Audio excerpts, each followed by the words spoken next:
Hello everyone, I am Dr. Anusha Reddy, obstetrician and gynecologist, laparoscopic surgeon, infertility specialist at Medicover Hospital, High Tech City, Hyderabad. Welcome you all for today's discussion on myths and facts about polycystic ovarian syndrome. So, polycystic, in spite of having many discussions and many debates, still many of the women are having many false beliefs on polycystic ovarian syndrome. So through this video, I want to clear many of your doubts and myths about the polycystic ovarian syndrome. First thing is, many of you think that polycystic ovarian syndrome is affected only for few women, but that is totally wrong.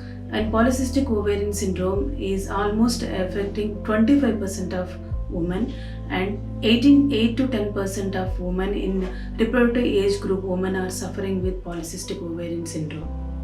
And Indian women are, the incidence of PCOS is more in Indian population. So don't think that polycystic ovarian syndrome is confined to very few people. It is hitting large number of women in India. And coming to the symptoms, many of you think that the symptoms of polycystic ovarian syndrome, they might think that all the symptoms might present in one woman.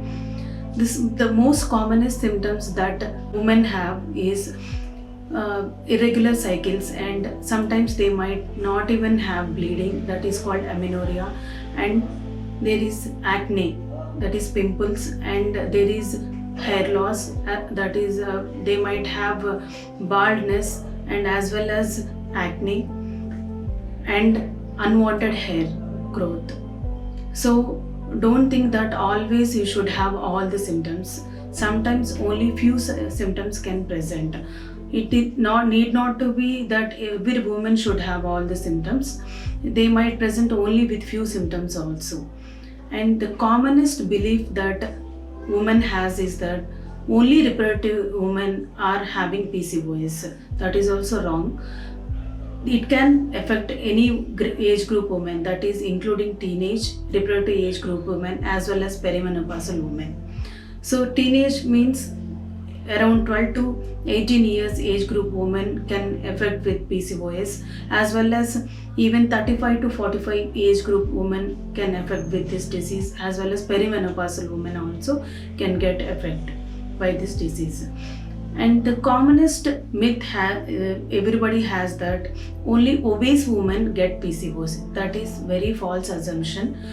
Even thin women also can be affected by the PCOS. It need not to be all the women with obesity will have the PCOS. Maybe due to high insulin resistance, or due to lifestyle, and there are due to obesity, it might be the chance of PCOS is more. It doesn't mean that thin people should not have the PCOS. So thin or obese, anybody can get affected by the PCOS.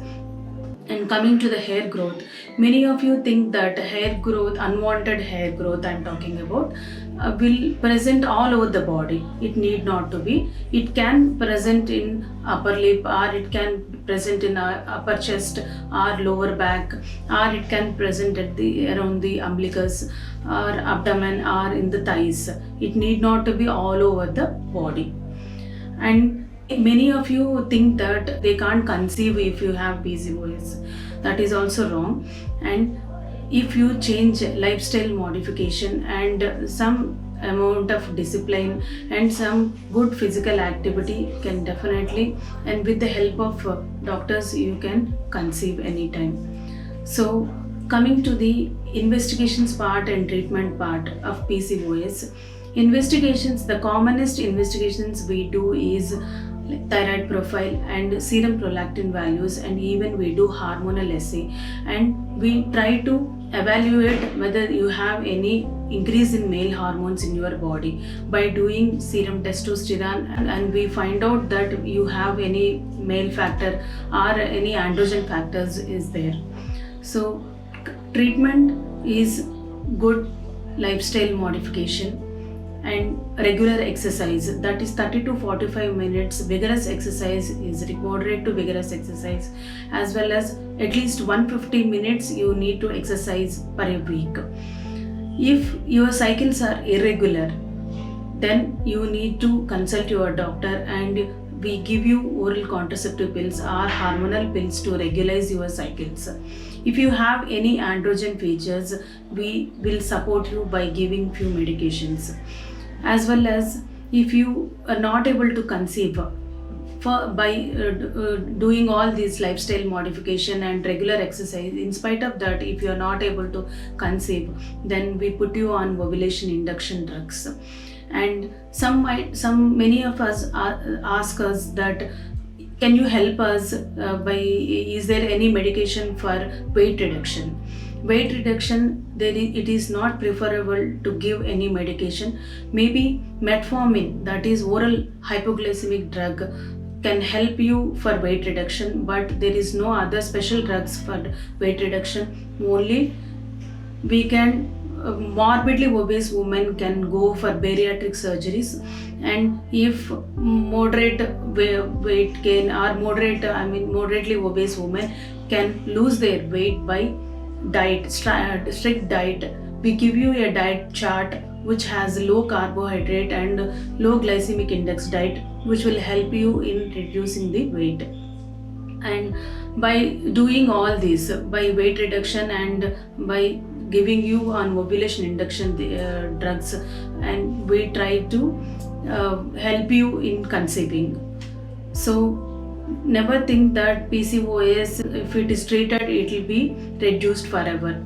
And PCOS is lifelong disease. If it stays for whole life, so you need to you need to maintain the diet as well as exercise regularly throughout your life.